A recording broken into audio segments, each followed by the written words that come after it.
What's up, everybody? How's everybody doing? Um, how's COVID-19? COVID-19. I'm coming to you guys. You can see New York in the back here, but I'm in sunny Los Angeles, and my good friend Dominic Tancredi. I've known Dominic since 2006, and he's the owner, proprietor, president, CEO, chief bottle washer at Woodshed Stage Art. It's a mouthful, but Dominic is a great drummer in the Ohio area, and we're longtime friends. And he creates custom bass drum graphics. So if you have a band and you want your band name on the bass drum, that's where he started with his business. And Dominic has created bass drum heads for all my corporate speaking events, all of my drum camps. This crazy band I was in called the Spasmatics for a little bit, and of course all the Jason Aldean tours since 2006. Great guys. So everyone check out Woodshed Stage Art. I believe it's woodshedstageart.com. And now, of course, Dominic has expanded to creating like grills for amps and stage drops, so when you go to see a big show in an arena and you want a backdrop for your band name on it, he does that. He also does like meet and greet, step and repeats, which is amazing. So, but anyways, I hope everyone is doing well. And Mike Layton says, "What's up? Thanks for tuning in, guys. I hope you're taking care of yourself mentally, physically.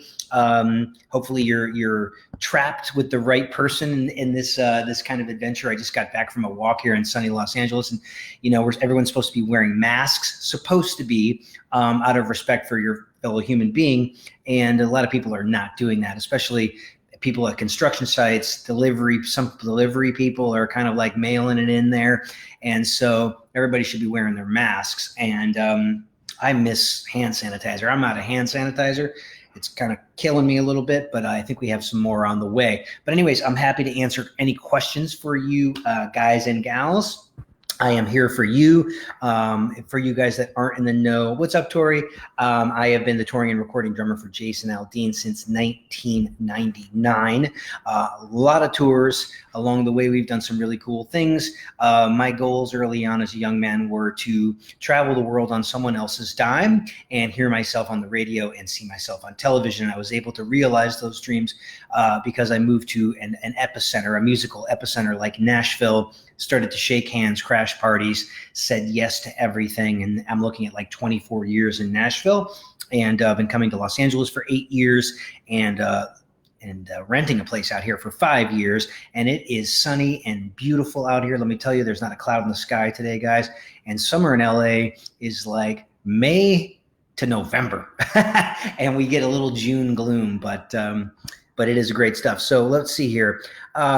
Demi, what's up? Hey, Rich. Hi, Sarah, Tori. I love seeing all these familiar faces and friends from the drum community. Tyler Paul, what's up? Everyone's giving me a shout out here. Anybody got questions about anything? Otherwise, I'll just keep riffing here. I've got my coffee. Got a lot of fun things to do today. I got to talk to my investment dude at 1:00. Everybody should have some investments happening for retirement, which is just closing in on me, guys. I got the big 5-0 coming up, and I was going to have a big birthday bash in Connecticut because I was going to be playing the Mohican Sun on my birthday, July 25th, but I don't know if that's going to happen. So we're going to have to jib and jab and pivot and maybe try to do something else. So that'll be interesting. What else is happening today? Going to drink a lot of coffee. There's a lot of open casting calls in Los Angeles. I don't know if a lot of you guys know me as a drummer, but the last 5 years I've been acting, and I was in 2 horror films, and I played a cop on a TV show called Happy, and I've been training a lot. I'm in classes right now, and a lot of casting directors in Los Angeles are bored out of their minds, and so they're having open calls.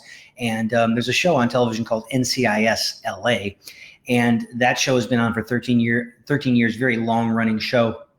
And basically every character actor in Los Angeles has been on that show. And so the people are looking for fresh faces. So I'm going to be doing a taping today and sending that off to a casting director here in Los Angeles. That's kind of fun. And then who knows, maybe this weekend we'll jump in the SUV and go look for a beach somewhere or something. I think the beach is potentially in Ventura County are open, so we might go do that. We have some more questions here. Sarah, how you doing? Joe, how you doing? These are all friends of mine that I've met over the years, people that are serious drummers. They're people that love the drums and are drum hobbyists. They have day jobs. They've come to my drum camps. Look at this, and we're not going to be able to have drum camps for a while, guys. Amy Clark, how you doing? Going way back with you. Any word on the tour?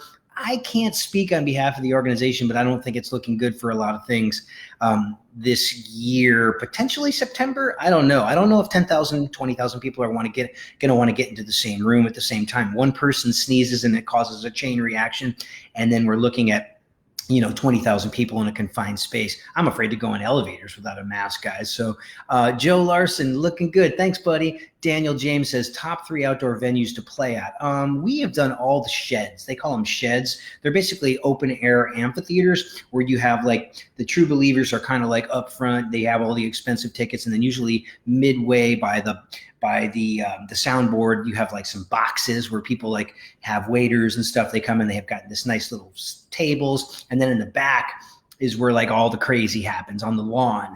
And actually that's where maybe a lot of your true fans are real true fans, because they buy the ticket for the country mega ticket, right? So they're going to go see every act that comes through that amphitheater. But we've played them all. But I love, of course, I love the Gorge. I love Red Rocks, and I love the Hollywood Bowl. And so, I got to play all those things. And we've also gotten to play like 12 or 13 NFL stadiums.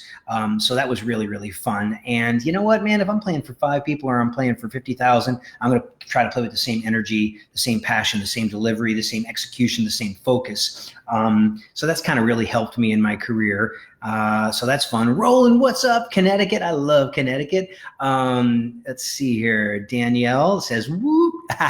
Roland, Hartford show at Xfinity. Yeah, man, we love that outdoor venue because I've got all you crazy pals that come out, and we maybe do some tailgating. Not a huge tailgater, but when you got some really cool friends out there, and we've got some good Italian food, and we might have a pistachio cake. I'm going out there.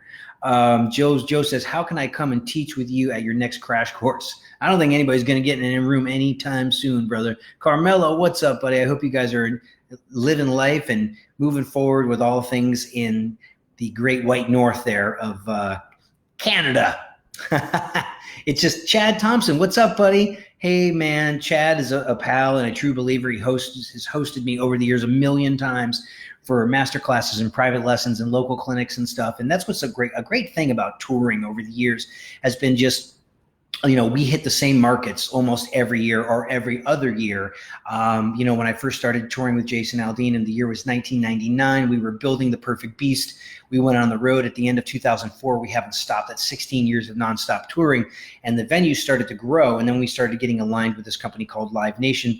And we were visiting a lot of the same Live Nation buildings over and over, which is cool. It's something to look forward to. I'll pull up to a Live Nation venue, get off the bus. I go, oh, yeah, I know this. I remember this. This is where catering is. This is where the showers are. This is where the after party is.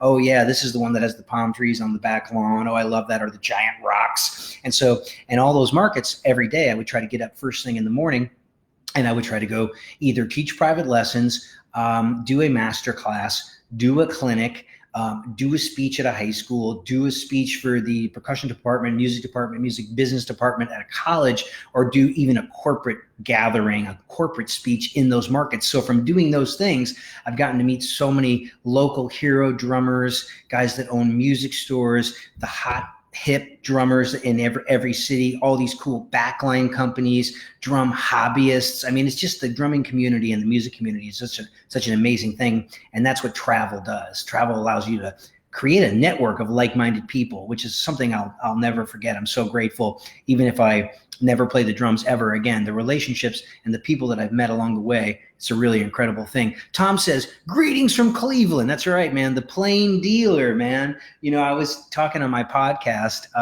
This latest episode of my podcast is the Rich Redmond Show, episode 55, where I interviewed my friend Chris Koulis. Now, I think he's Italian, but he claims that maybe at Ellis Island it was Colosi and they took a couple of the vowels off towards the end there.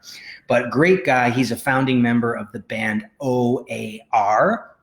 And he's just a super likable guy. We met about 7-8 years ago, and I had him on my podcast, but he was talking about, coming from that area and starting his band and his parents' basement and, the Plain Dealers, kind of the local rag there, and how as drummers, we hardly ever get name dropped by name in a concert review. Usually it's like Aldean wielding his tight-knit, long band of marauders, together for 20 years, sounding tighter than ever, which is great. And sometimes Kurt will be mentioned as the guitar wielding madman, but Plain Dealer, my friend Chuck there, you will usually name drop me, so it's fun. So thanks, Chuck, for mentioning by name. Chad, hey man, Chad's going through some life changes, man. I'm super proud of you. I've been watching your posts, man. Sean says, greetings, sir. Sean is another true believer that has hosted me many times in the St. Louis area at mom and pop music stores and guitar centers and all that kind of stuff. Tori says she loves the podcast. If you guys don't know what the heck I'm talking about, I have 55 episodes of a podcast called The Rich Redmond Show, and it's on anywhere you can find a podcast, but the most popular platforms are, of course, YouTube. If you're a watcher, you can watch it. Spotify, Stitcher, and of course, Apple Podcasts, iTunes, Apple Music. And I don't know if you can leave reviews on the other platforms, but my ask of you guys is that you check this podcast out, where I interview actors, filmmakers, musicians, producers, songwriters, people in the creative arts. If you dig it, leave me a 5-star review, leave me a nice written review. And I think we have over 100 reviews and a 5-star rating, and I love it. And that's a really crowded market. Everyone's starting podcasts right now. There's 1 million podcasts on the planet Earth. So how do you fight through all the noise and get your podcast to be a more popular podcast? It's by the ratings and the reviews. So the more I have of those, the better people are going to be able to find us faster. And we look to the Joe Rogans and we look to the Mark Marons of the world to try to chase that popularity of a podcast. I don't know. They're outliers. They started it 15, 16 years ago. They're the really smart guys. But I think that podcasting is another really great way to get your name out. And I just love it. I love to work on my interview skills all the time. I love to be able to put myself out there and walk the tightrope and swim with the sharks and constantly and consistently try to exceed expectations and, think on my feet and be witty and create something that in an hour you can laugh, you can cry, you can learn, and you can be entertained. And of course, my co-host, Jim McCarthy, is a madman. He's great. He's the yin to my yang. He's the peanut butter to my chocolate. So we love that. David Porter says, thanks, James. How you doing? James is another guy that's come to my drum camps. He came to the last one. James just bought my Drumming in the Modern World package, which I really appreciate. James, Drumming in the Modern World, drumminginthe.modernworld.com. Over 5.5 hours of educational material. It amounts to over 100 videos shot with high quality audio in HD, 7 cameras. And it's just the behind the scenes of the music business, everything I know about drumming. And it's usually $300, but I'm putting it on sale this year for $100, and people are snatching it up. And I really appreciate it, guys, because toilet paper is expensive. Robert McCoy Gibbs, what's up, buddy? Chew, make it E. That's an inside joke for sure. Great drummer. I hope you're doing okay, man. I hope you're quarantined with somebody you dig and love. Because I'm telling you what, guys, if you are not aligned right now with a lover, if you are not in quarantine with a lover, it is going to be a long time before you get some loving, man. So I lucked out there. John says, hey, Rich, great to see you here. Thanks for joining me, man. Jordan Carter says, red man. I'll take that. Yeah, that's right. Chuck Yarbrough. There he is. Speaking of the podcast, does being the interviewer help you be a better interviewee? Yeah, man. You're the guy. You're the guy that always name drops me, man. And I really appreciate it. Yeah, I think when someone gets signed to a record deal or they start to become a famous actor or they write a book, a lot of people go to media camp or they go to media training where they sit in a room and they say, okay, talk in sound bites. I've done so many podcasts and so many interviews for people that I just was pretty natural at talking in sound bites and being able to give value for people instead of just, we have a new record coming out. I mean, who wants to hear that, right? So I love being on both sides of the microphone. And I'm looking forward to, we have 55 episodes We have another 20 in the can. And I usually release 2 a week, but I've been releasing just kind of one, just kind of dripping them out. And then me and Jim McCarthy are going to jump on the Zoom train, and we are going to start doing 3-way conversations with folks here in Los Angeles, because I have a friend, Steve Cooper, who I like to talk about. Steve Cooper is a comedian, and he let me crash at his place for months at a time. And he moved to New Jersey, but he's got a podcast called Cooper Talk, and he's got nearly 800 episodes where he talks to a lot of actors. And I'm talking like, I don't like A, B, C, D. I don't like listing humanity in those terms, but a lot of character actors. So people that don't get all Tom Cruise glory, but are working actors and buy houses and, working their craft. And so he's going to start opening up his Rolodex to us, and we're going to start talking to those kind of folks out here. So we're super excited about that. Yeah, I'm paying for the $15 a month Zoom premium, which allows you to have more than 2 people at a time for as long as you want. So I love that. I've been Zooming with my band. I've been Zooming with my parents. I've been Zooming with Kara's parents. We have other friends that are in LA, in New York, in Nashville. We have happy hours on Zoom. So we've been kind of loving it. I guess it's the new thing. Cody Hawkins, what's up? Cody Hawkins, great little drummer. I've known him for I don't know how many years now. I think it may be, let's see, man. Let's see. I think you're 22 years old. So I think I've known you for 7 or 8 years, which is pretty incredible. And I'm super proud of you. And he graduated from Belmont University. And his brother, Sean, is a working actor out here in Los Angeles. And we took acting classes together. Hope Sean's doing well. Cody, I hope you're doing well. I hope you got some money from the SBA or Music Cares or the Musicians Union or something like that to kind of get through this. But we could talk on camera and kind of catch up with those things. But there's a lot of resources out there for you guys if you want to turn stones, shake some trees. In addition to what I do with Aldean, I essentially am a small business owner with Crash Entertainment. And I lost quite a bit of money with speeches and clinics that were coming up this year. And it was really sad to kind of see. I mean, everything happens for a reason, and we're put to the test in the way that we can jib and jab and evolve and grow and change, right? Because if we're not evolving and growing and changing, we are dying on the vine, right? And I don't want to rot on the vine. I don't want moss growing on me. I want to move forward with all things in my life. John says, I'm sure you have a ton of funny stories from being on the road. What's one of your favorite stories? Now that's, speaking of media training, I should have one of those in my back pocket, but when you're on the road with your best friends, 5 presidencies, girlfriends have come and gone, wives have come and gone, hairstyles have come and gone, clothing styles have come and gone. You finish each other's sentences. There's a lot of stories. Most of them I cannot share with you. But if you can imagine just traversing the highways of America and how many hundreds of thousands of miles that we have traveled together, and then by plane, and then the backstage areas that we've killed time in, and the airports that we've killed time in, and the stage time that we've shared together. And if you were to add up the collective time that every time someone plays a song that we've recorded on the radio, we're talking probably hundreds of thousands, if not millions, for sure millions, multi-millions of spins. I mean, it's a pretty cool thing to be able to, hug those guys and to have, I don't know, let's do the math on this. What's, you got 365 days a year, and we've been playing together since 1999 times 21 years. We have been working together for 7,665 days. And there's times that, Tully and I will disagree on things.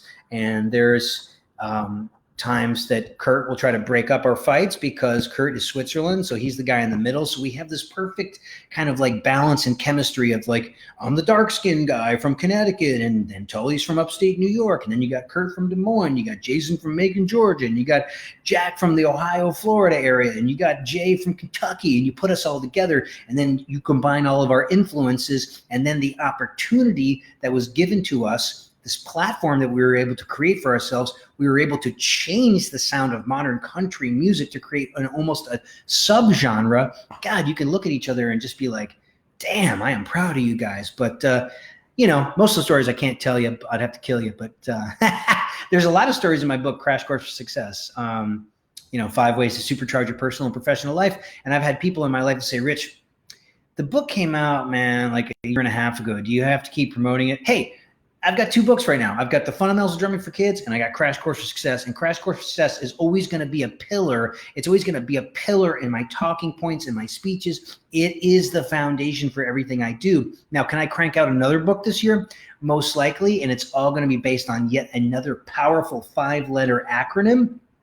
But in all honesty, guys, I've been spending so much time.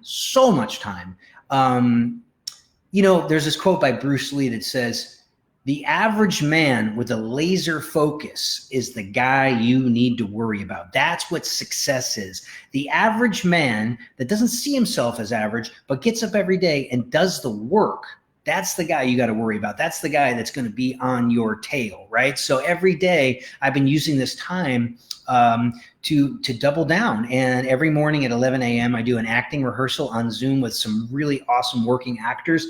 I have one of my first television shows that I ever fell in love with. Comedic timing and storytelling was Three's Company, right? Right? So I fell in love with that show, and one of the actresses in my class, Kit, was on the first episode of Three's Company. I also have my friend Chloe in my class, and she was on 2 seasons of The Walking Dead. So these people are no joke, and it's been a really great thing to kind of learn, evolve, grow with them, lift each other up, just like the drumming community, just like the musical community, just like the songwriting community. All the acting community in Los Angeles is pretty special, and I love it. Amy Clark says, who has New Voice been working with? Well, there was a company that we had called New Voice Entertainment. We had it for it may have been 10 years that we had it. And we got a record deal for Thompson Square. We got a record deal for Lindsay L. We got a record deal for Parmalee. We got a record deal for Christy Lee Cook. We got a lot of people record deals. We made a lot of people a lot of money. And we put our heart and sweat and blood and tears and talent into 20-hour days to try to create something special for these people. And I think most of them appreciate it. And so we're somehow connected in the fabric of their lives and their musical journey, their musical storytelling. But we essentially kind of broke up. We're not producing records anymore. Kurt and Tully, I had a publishing deal for 5 or 6 years, and then I stopped kind of writing songs every Monday, Tuesday, Wednesday, and Kurt and Tully have continued, and their focus is on songwriting, and they are producing as well, along with Jason Aldean and Night Train Records. There's some artists that are definitely coming up. When it's safe to get into a confined space together, we'll be finishing up the Tyler Farr record. Well, I think we have another friend that is kind of a big actor that is getting signed to Night Train Records, I believe, or another label, and we're going to be playing on his record. I know we have new tracks to cut for Lane Hardy, who was on American Idol, and Jason is going to be cutting new tracks for his record, and I think we might be doing the record for Tim Montana. So that's 5 or 6 acts right there that as soon as it's safe to get back in a confined space together, and we all know each other and we all love each other and we all trust each other. But here's the deal. I got to fly from Los Angeles. I got to risk my health to get to Nashville. And what the hell is going on in Nashville? It's going to be hot as hell. The state is opened up, and I think we're going to see a massive surge in cases. So I'm waiting right here. I'm waiting right here until I hear what the hell is going on, right? But that's interesting to know that there's all that work that is waiting down the line for us. So I think the late fall is going to be such a busy time for us in Nashville, and that's great, and that's an awesome luxury, and I will take it. John says, both Rich and Woodshed have helped turn my dreams into reality. Oh, that's so cool. Thank you, guys. Got to meet Rich in Oklahoma City a month or so ago. That's right, John. How are you, man? I thank you for coming to that masterclass. Super cool. Go buy his lessons. Hey, thank you, guys. Just to reiterate, drumminginthe.modern.com is on sale. $200 off the product. Usually $300 is now $100. You have a lifetime membership to stream the product, and people have been liking it. And what I do is I just kind of try to drip interesting, fun takeaways that you can steal on my Instagram and my Facebook pages. So hopefully that stuff is inspiring you and helping you. It's not rocket science. I'm never going to be the greatest drummer in the world, because what is the greatest? Is it the loudest? Is it the fastest? Is it the slickest? Is it the fastest feet? Is it the one guy that can do one-handed rolls? Is it the guy with the fastest twirls? Is it the guy with the biggest drum set? No, I'm the guy that brings songs to life. I love being a song drummer. I love making other people happy on stage, making their job easy. And so that's the kind of drummer I've become. And the information that I like to share is in that lane of how you too can be a working drummer, how you too can take your game from playing the corner pub to going to the big stage and playing playing the Xfinity in Hartford. I have no doubt in my mind that my buddy Sarah is going to play the Xfinity at some point. Now, what is happening in between what she's doing now and Xfinity? I don't know. The story can go in a million different directions. And I feel like humanity is on pause right now. The music business is on pause right now. If there's people that are getting into the music business, this is such a tough time, right? Because the music business to me is like, I love technology, but it's about people getting into the room at the same time and sharing their gifts and talents, where I can reach out if I want to, and I can pull the bass player's sleeve. Right? That ain't going to happen on Zoom. So I feel kind of bad for all the students that are trying to start up this semester at UNT or Musicians Institute or Berkeley or the Drummers Collective or the University of Miami, University of Texas at Austin, Texas Tech University. These are all like high-level music programs.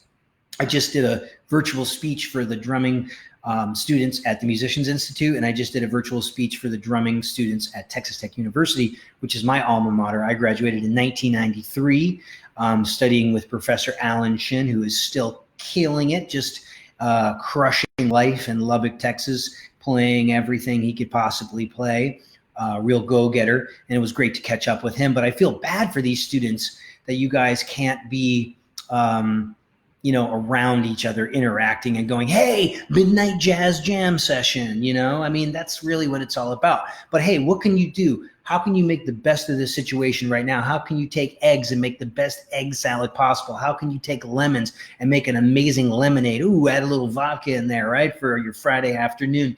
What you can do is work on your rudiments. You can work on your chop development. You can work on your reading. You can work on your coordination. You can work on your stylistic development. You can work on playing with a click track, programming loops. You can work on all this stuff so that when you do get back together and the world gets back to its normal place, you'll be better prepared for it to interact with your fellow musicians, all right? Cool. Joe says, you are a big groove drummer, much like John Bonham. Thank, man, I'll take it. I love the big beat. I really do. And I love that very much. And that's a big compliment. Thank you guys so much. So does anybody have any questions about anything? Of course, we came on here to talk about Dominic's product. Hey, if you're playing in a band, you want to have a backdrop behind you with your band logo. You want to have your band logo on your bass drum head. Dominic is the guy, and it's super high quality. He's a torchbearer. He's a game changer. He's got a really solid business, and he's using the latest technology. It's affordable. And so, yeah, when life gets back to normal, you can have your band logo placed on your bass drum head. And then over the years, Dominic has also made me backdrops for like step and repeat. So he sent me a nice step and repeat for the Rich Redmond show. So when it's safe to get back in room with people, my guests can come and step in front of the step and repeat and we can take a nice picture together. So check out woodshedstageart.com. David Porter says, do you rehearse remotely with the band? No, I don't think there's going to be a whole lot of rehearsing going on this year, David. I think that if when it's safe to get back in the room together, we will get back in the room together. And, I could vouch for my guys. I know that all my band has been quarantined for a long time. I've actually been pretty much holed up here in West Hollywood since March 13th. Our last 3 shows that we had, which were going to be March 12th, 13, and 14, we canceled on the 12th. On the 13th, I jumped on a flight to get out here because I didn't want to spend quarantine alone without my girlfriend for months at a time. So I flew right out here, and I think it was a good choice. James says, how about planning another drummers weekend in Nashville? Yeah, I don't know. If it gets safe, could be a good thing. I mean, this is all touch and go, guys. And I will tell you, some of the greatest experiences and times of my life have been hosting these drummer weekends. I think I hosted 5 in Nashville and 1 in Los Angeles, and just the greatest drummers in the world that will come and help teach. So we're talking your Mark Schulmans with Pink, your Kenny Aronoffs with John Fogerty, your Thomas Langs, Liberty DeVito with Billy Joel, and the list goes on and on. It's like the names that have come and taught the who's who of the music industry, and they just open up their heart and they answer questions, and you can break bread. YouTube is great, guys, but there's nothing like being in the room with Greg Morrow and asking him, hey, what was it like to record that first Dixie Chicks record? And what snare drums do you own? And what was the kit that was on that record? And when did you move to Nashville? And when was your first gig? And what was it like to play with Bob Seger? And you know what I mean? Being in the same room with those living, breathing legends is what it's all about. YouTube, great resource. I always wonder what kind of a musician I would have been if I had YouTube. But back in the day, guys from my era, we would drop the needle. We would literally drop the needle on a record, and then we would hope that the record player wouldn't skip, right? And we would, we would just play along with records, and we'd have to go see live shows. And I would go to see a live show, and I would wait till the end of the performance, and I would go shake the drummer's hand, and I would ask him questions, see if I can take lessons. It was a more romantic time. I mean, you had to work harder to get the information, which really fueled your fire. You really had to be passionate. Right now, everything just kind of lands in your lap. Everything is there. If I wanted to watch the Synchronicity concert with Stuart Copeland on it, I had to hope that the VHS machine wasn't going to eat the VHS tape, because I watched it over and over and over every day. And I was waiting for that Police song to come on, that Van Halen song to come on MTV. I literally sat around in my underwear all day waiting for that video to come on, right? Now everything is right there. Buck says, I just found out that we are off from shows until June of 2021. Wow, it is sad. But hey, that's a year that we get to work on our craft and maybe learn other skill sets. And so we're better when we show up to do our job. Connecticut is starting phase 1 of opening on May 20th. So keeping my fingers crossed for July 25th. It would be nice to have a big old party. Wouldn't it be great for this thing to die, just go away? I think we're all over it. I think we're tired of it. But I don't want to get it. Do you guys? I don't want to go through that. I don't want to have to share a respirator with someone. So everybody's hoping to try to do the right thing here and, be responsible for yourself. And when you wear a mask, you're not helping yourself, you're helping other people. So I hope that's good. Does anybody have any hard questions? It could be about drumming. It could be about the music business, motivation. We talked about the podcast. The podcast is wherever you find a podcast, The Rich Redmond Show. We talked about the book, available in 3 forms on Amazon. And we talked about drumminginthemodernworld.com, which is on sale. And who knows how long it's going to be on sale. I'm probably just going to keep putting it on sale for you guys, $99. So for those of you guys that maybe bought the product, leave some reviews at my Facebook page. Drumming in the Modern World is on Facebook. There's actually a Facebook group. There's a page. It's like a business page. And so there's also a Facebook page for the podcast. And you can become part of that community as well and interact with your fellow podcast fans. But my plans for the day here are to jump into some other online meetings. And I don't know if you can see how dark I am, but I am a sun worshiper, so I'm going to probably go out and worship some more sun today. And I'm working on all sorts of stuff. I got a bunch of monologues that I need to work on and get filmed. I have some auditions that need to get filmed. I'm updating all of my marketing materials for different things, little things that can get swept under the rug or things that you can kind of put off. This is a wonderful time to catch up with everything. Change your heads, clean your drums, take some new lessons. Keep your chops up, work on your double bass, learn Pro Tools. There's all sorts of things that we can be doing right now. So I hope that helps you guys. And if no one has, let me see here. Gary says, hey, Rich, what is your opinion about living in a smaller music market? I live in Vegas. There are gigs, but not as many touring opportunities. Well, Gary, Vegas is a pretty robust scene. I would say that you can play around Vegas, locally. So we're talking bar mitzvahs, bat mitzvahs, corporate parties, wedding bands, jazz gigs in restaurants and that kind of stuff. I would do all of those things if I lived there. And then the next thing I would try to do would be to try to get a show like Jersey Boys, Zumanity, one of those, sit house band type scenarios. Those are always fun because if you can play with a click, maybe do some reading, you can have some electronic experience. Man, you go to this, it's like going to work every day and you get a nice paycheck and you probably get maybe some 401. You might even get some health insurance. Those are some sweet gigs, and they're there. And then as far as touring, I mean, I don't know, maybe you could start your own band. The Killers are from Vegas.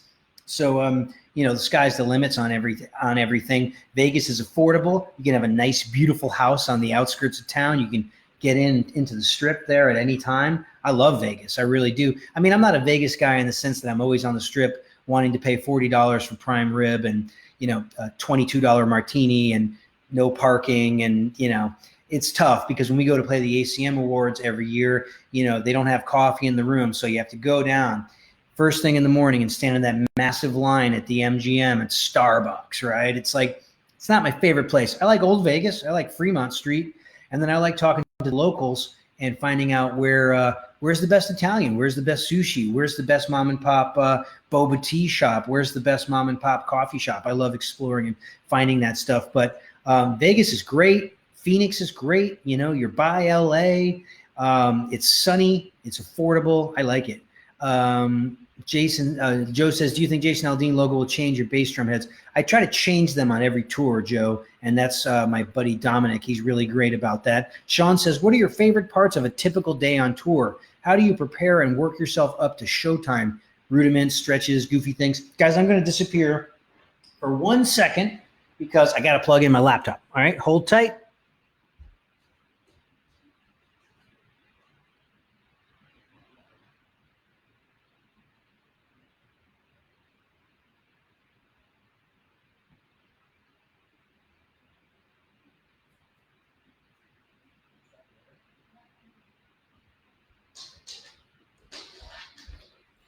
Should have done this sooner, guys, but here we are. Technology. Again, a nice extension cord that I got from Jeff Bezos. Don't we love Jeff Bezos? We love him and we hate him, right? Okay, so I'm back. What are your favorite parts of a typical day on tour? Sean Lowry says, how do you prepare? Okay, so the bus shows up in the morning and two things are happening. I'm either the first one up or I'm the last one up. On the days that I work, clinics, master classes, speeches, private lessons, I am usually up while the bus is moving and I am shaving and fixing my hair on a moving bus. Then the host of the event picks me up. And there's all this red tape. They have to be on a list. They have to come through security. They have to pick me up because I have a rolling case. I have my electronics. I have my cymbal bag. I have my stick bag, all that stuff. And they take me off and I do the event. And then I'll come back and then it's workout, lunch. We have a sound check where we play 3 or 4 songs at 4 o'clock every day, or is it 3:20? I think it's 3:20 every day. And then after that, that could be business administration, running the other parts of my life. And then we'll break bread together, then get ready for the show. There's an acoustic show at around 7 o'clock where I play a cajon or a djembe. And then I warm up backstage for anywhere from 30 to 75 minutes. And that's like accented strokes, unaccented strokes, rudiments, accent patterns, flams, drags, press rolls. I do some stretching. I do some traditional stretches, my full body stretches, hang out with my band, get into the vibe of things. I have to do a short motivational toast before the show. I've been put in charge of that. I think it's been probably 12 years that I've been in charge of that, and it has to change every day, and that's a big responsibility. And then I got to go out there and we got to take the music to the people, whether I'm jet lagged, dehydrated, hungover, or sick with the flu, or if I have diarrhea. No one cares. We got to do it. The show must go on. And then on the days that I don't have to teach, sometimes my ass will sleep in till 10 a.m., 10:30 in the morning. And that's Kara is off screen here, and she just changed my hot coffee for an iced coffee with almond milk. Babe, I hope this doesn't have that ricin in it. Okay. We just binged Breaking Bad, and you guys are like, duh, it's a great show. Yeah, it's old news. Well, here's the deal. We're all such busy people. I don't remember being able to watch a show the same night every week for 5 years, right? That was never going to happen. So Kara and I took it upon ourselves to see what all the fuss was about. And we thought it was the most well-produced, well-written, well-acted, tension-filled, brilliant show. And now we're going to watch El Camino tonight. And then we're going to go back and do Better Call Saul. And all of you guys are going, duh, where you been? But we're loving it, and we get to do it together, and it's a super, super fun thing. But this is my advice for the road. Never pass up a hot shower. Never pass up a hot meal. Always have your luggage with you at the venue. And if you can get your sleep, because sometimes you're only going to get 3 hours because I'm not sleepy till 2 or 2:30 in the morning. And then when you're getting dropped off curbside at the airport at 5:30 in the morning for a 6:45 flight, you ain't getting any sleep, right? So on the mornings, the days that you can sleep, get your sleep, because especially, the drummer is an athlete. And as you're aging, it's like I'm using every muscle in my body, guys, so you really have to get your sleep so you can repair your muscles. And it's just a good thing, that's why sleep deprivation is a torture device, right? To get the truth out of your enemies, right? So I sleep when I can. And sometimes it's not a lot, and you just persist. And this is a great thing. This is some words of wisdom that I was talking to a fellow drummer, and they said the other day, no one cares where you have been or where you're going. If they hired you for that day, whether it be in a recording session, lessons, or to play a show for them, they don't care that you're sleep deprived or jet lagged or that you have a full schedule for the next 6 days. They want you present and kicking ass at that very moment.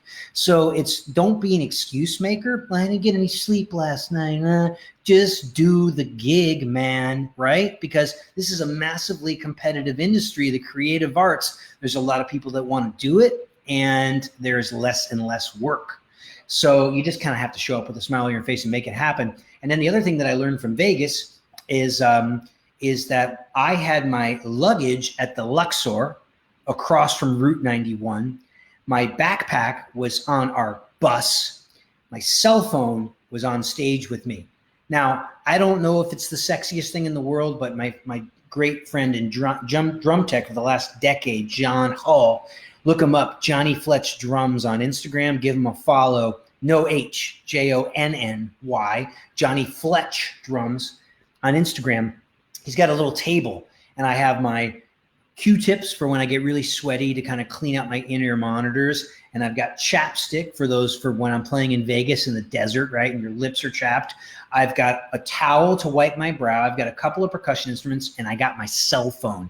Now I have my phone there because sometimes I want to take a picture of the audience or a pano of the audience or a quick video or something. And also I don't want my phone on a tour bus that essentially at some point can become property of the FBI if something goes down, right? You should have your things with you. And that's my band calls it Redmond's Rules of the Road, which is always have your backpack, because you live out of a backpack as a touring musician, and you never want to pass up a hot meal, and you never want to pass up a hot shower. And if you can get a full night's sleep, when you can get a full night's sleep. All right, cool, guys. I hope that helps. James says, have you played much congas? I'm fighting a strong desire to give him a try. Don't fight it, James. Why are you fighting it, man? McConaughey, he goes in his backyard and naked and plays bongos, right? I mean, why should Matthew McConaughey have all the fun? I mean, you got Sweetwater, you got Guitar Center, you got Amazon. Start with some bongos, get a cajon, get a djembe. Djembes are $150, right? If you ever come to California, you go to Venice Beach on Sunday night as the sun is setting. There's 500 guys with dreadlocks and smelly guys playing hand drums out of time. But it's just it's a cool thing. It allows you to tap into that early human thing, because the drums were our first instrument. And I am jealous of people that don't have any rhythmic training. They just get a drum and they beat it and it makes them feel good. And they're not worrying about their tone production or their technique or the height of their stroke or their dynamics. They're just playing a drum. So don't let this whole thing about, well, I'm not from Cuba or I'm not from Puerto Rico and it's not in my blood. And just buy the damn drum and play it, right? And teach yourself some things. And there's a couple of different sounds you want to get on the congas. So you have the base of your hand, right?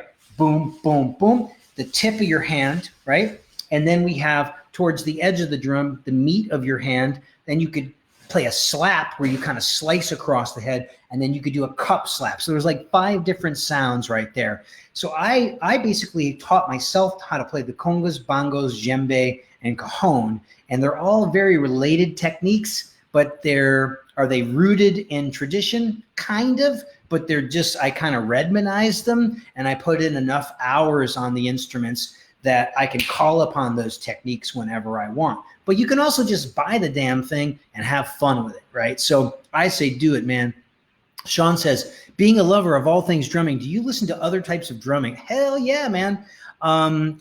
And ideas, jazz, DCI, Scottish. Okay, so this tells me you don't know about my background. So my background is I have my master's degree in classical percussion and music education. So I've been playing music since 1976, and I got into it because I loved Ronnie James Dio. I loved Van Halen. I loved the Police.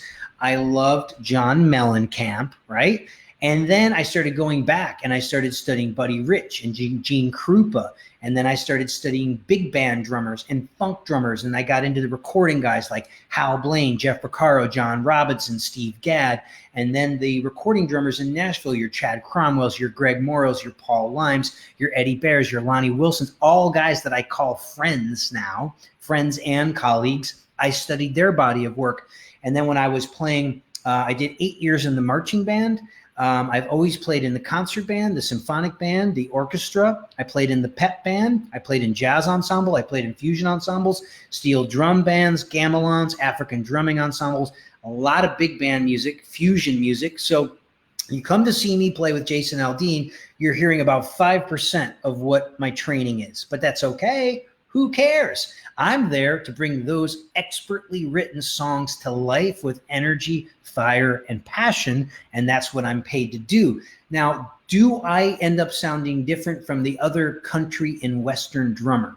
You better believe it, because I have all those other influences in there. So the moral of the story is, if you're passionate about music and drumming, then don't be a snob, right? Be open to all of it. I pretty much like all kinds of music, except, and I will say it, I have no problem with it, even though I respect the shit out of it, I do not like death metal. I don't want to listen to the frickin' Cookie Monster. No, I'm not into it. I can care less about it. Plus, there's no women at those shows. Okay, guys? Oh, one? Oh, you like death metal? Well, only Pantera. Oh, yeah, but that's different. I think that, like Pantera, Kara used to know Vinnie Paul, God rest his soul. But my girlfriend Kara used to, like, back in her partying days, she used to party with Vinnie Paul. And he was always impressed with her because she had a job. Most of the women that would hang out with Vinnie Paul were strippers or strippers. They were mostly strippers. But he was impressed that Kara had a job. So, but their music, but that's not like,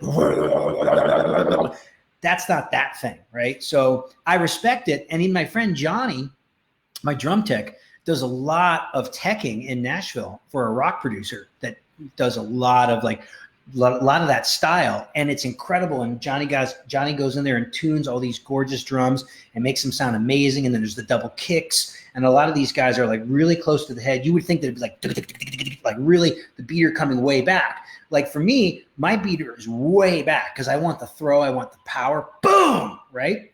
Like a right hook. But these metal guys, what they do, they trigger the drum, and they is that Pantera? Oh yeah, she really likes it.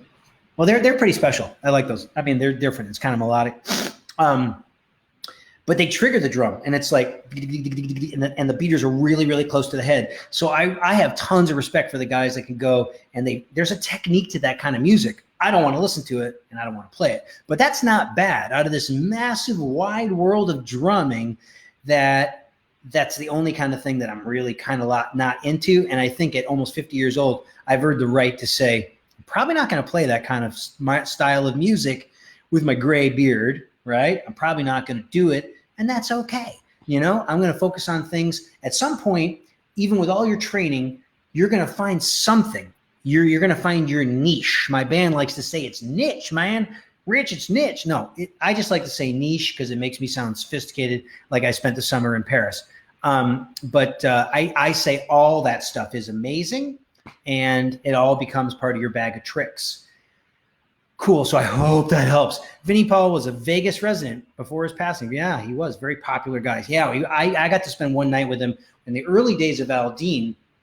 He had this side project. I think it was I forget. It was kind of like a side project from Pantera. And he was still living in Dallas. And we played Cowboys Red River. It was a nightclub in Arlington. And this is the early days of Aldean, probably like 06. And he was sat like 10 feet away from me and watched me all night. It was really great. And I think I shook his hand. And then I think we were going to head out after the show to one of his bars that he owned. And then something got all crazy and sidetracked, and it never happened. But yeah, great drummer and definitely a torchbearer, and he changed the game for sure. Any questions, guys? We're doing good here. We've been on here for 50 minutes. I told my friend Dominic that we'd do this for about an hour. So what else could I comment? Anybody else watching Cuomo in the morning? The Cuomo hour? It's like Cuomo time. Doom, doom, doom, doom, doom, doom, doom, doom, Cuomo time. Doom, doom, doom, doom. Okay. Anyways, I thought of Cuomo because of the picture of New York City in the background. But anyways, I enjoy catching up on that news in the morning with my iced coffee. Has your technique changed as you've gotten older? I'm over 60. Dude, it's right around the corner for me, buddy. No, I haven't. Well, I think that I still play pretty viciously, but everything I do is rooted in classical technique. So there's this technique called the molar technique. So instead of the stick just going from 0 to 60, boom, there's an up preparation. So it almost becomes kind of like poetry in motion. So before every stroke, you lift, stroke, lift, stroke, right? And so I kind of like worked on mastering that, and it helped me not get tennis elbow and not get tendinitis.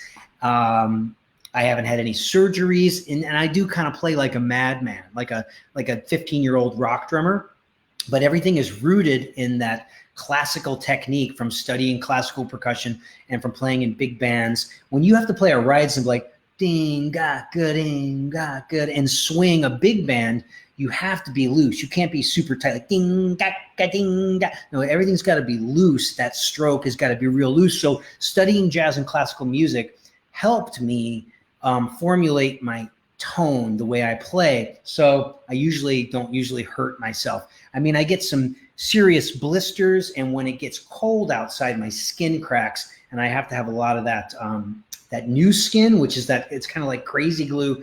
Back in the wars, they would kind of use this crazy glue stuff to kind of glue bodies together until they can get them to triage. And so I use that stuff quite a bit when it gets cold outside.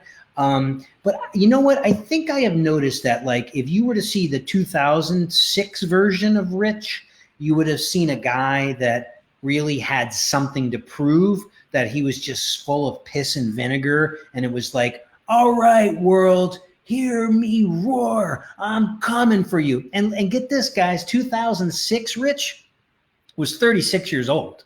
It wasn't like I was a 16-year-old kid. I was already 20 years beyond a 16-year-old that got his first drum set, right? And I was holding it together. And now fast forward another 14 years, I think there's still that passion and that fire, and there's a big sound, but it's a little bit more controlled and refined. So instead of being the beer guzzling Rich, I'm a wine sipping Rich, right? So that's something that I think just kind of happens over time. And I also, because I have the platform and the luxury of playing these hit songs every night with my best friends. And so you have no choice but to evolve, because if I'm still playing Hicktown the same way I did 14 years ago, then I'm not growing and evolving and changing, right? And what's my theory on growing, evolving, and changing? We have to do that. Otherwise, we rot on the vine and we become the fat Elvis. And I will never be the fat Elvis, right? So Chuck, Chuck Yarbo says, even guitarists I've played with think they can play the drums. Well, you know, everybody can play the drums. It's just like, does it sound good? You know, when you're playing, is it in time? Does it inspire other people to play with them? But I still am jealous of people that have never played the drums. Like I'm jealous of the fact that Kara can pick up a drum and just like have this cool, interesting first time experience. You know, it's kind of like the first time you kind of like, you know, do the deed. That's a very different experience than when you're all these years later, right? It's a different experience. I get that the front man or whatever has ideas on what they want. How do you deal with that? Oh, well, you know, the front man is the guy whose name is signing your check, and he's the guy whose name is on the marquee. And so you have to be a people pleaser, and you get very good over the years at providing what people want from you, but at the same time, still not sacrificing your artistic integrity and still being able to satisfy both things, right? The music business is an interesting thing because art and commerce don't necessarily go together, but every day we have to figure out a way to make that happen. So the fact that I'm still doing this all these years later tells me that somehow I had to make peace with that and become an expert at giving people what they want with a smile on my face. Amy Clark says, how much caffeine have you had? A lot. A caffeine is a drug, right? I'm doing drugs right here. Karen, how are you doing, Karen? She says, if you could land any role in a blockbuster movie, I don't know. Is it a thing? Is it a thing that has been done before? Are you saying like, God, I wish I could have been in that third Mission Impossible movie alongside Tom Cruise? Like, I don't think in terms of that. I think that the smart actor, the smart creative person thinks in terms of their type and their essence. So if you look at me, there's a type, and the type is 5'7", ethnically ambiguous. What does that mean? That means I can be Italian, I could be Greek, I could be Persian, I could be Lebanese, I could be Colombian, I could be a lot of things, right? And you could dress me differently, and you could shave me, and you could dye my hair, and you could cut my hair differently. So that feeds into type. And then there's essence. So essence is like, are you more of a, is there a Stallone vibe? Is there a Bobby Cannavale vibe? What kind of vibe is there? What reminds you of another actor that is already successful when you look at me? And so I'm just happy to go wherever the world is taking me, and I'm just showing up and doing the work. So I hope that is understandable. Gary says, are you a member of any local musicians union? Yep, you better believe it. I have been a lifelong member of the American Federation of Musicians.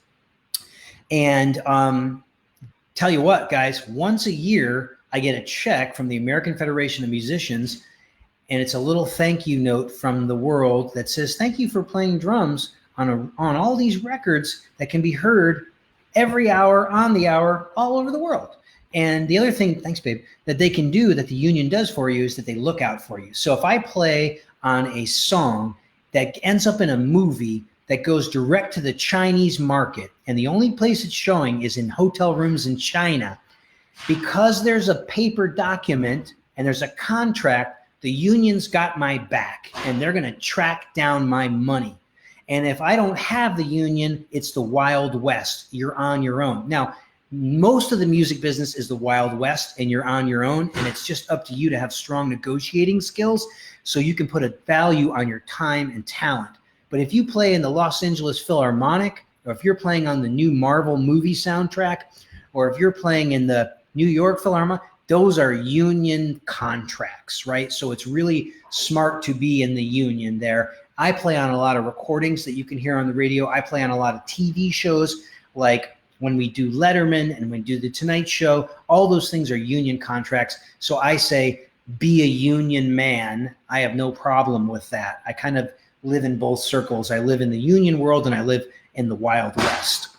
So Sarah, hi Sarah, she says, how has branding helped the artists you've worked with getting ahead? Hey, that's really smart there. And what she's talking about is your husband, Dominic, who is, owner of woodshed.stageart.com. And when you have put your band's bass logo on your bass drum head or on a t-shirt or on a backdrop, or on a step and repeat, you are branding, right? And people want it. You want to get hit over the head all the time with that stuff so people remember you. Brian Wilson, how you doing, man? I haven't talked to you in a while. Appreciate your wisdom and friendship. I hope you're good, man. Appreciate you. Dave says, I've completely self-taught and I'm concentrating on being a solid meat and potatoes player, good sounding instrument, solid time, and ready to roll. Man, I like that. It sounds like a Musicians Wanted ad.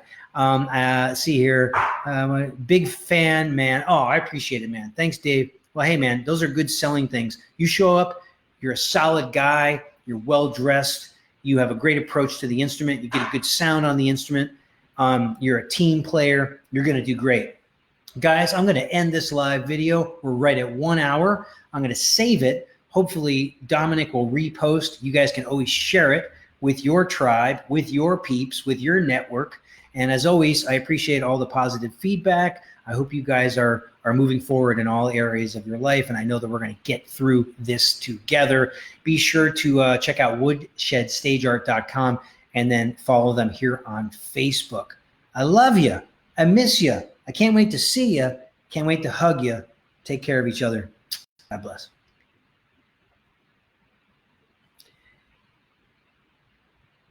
If you end this live video now, you'll be able to choose if you want to save or delete it. Nice.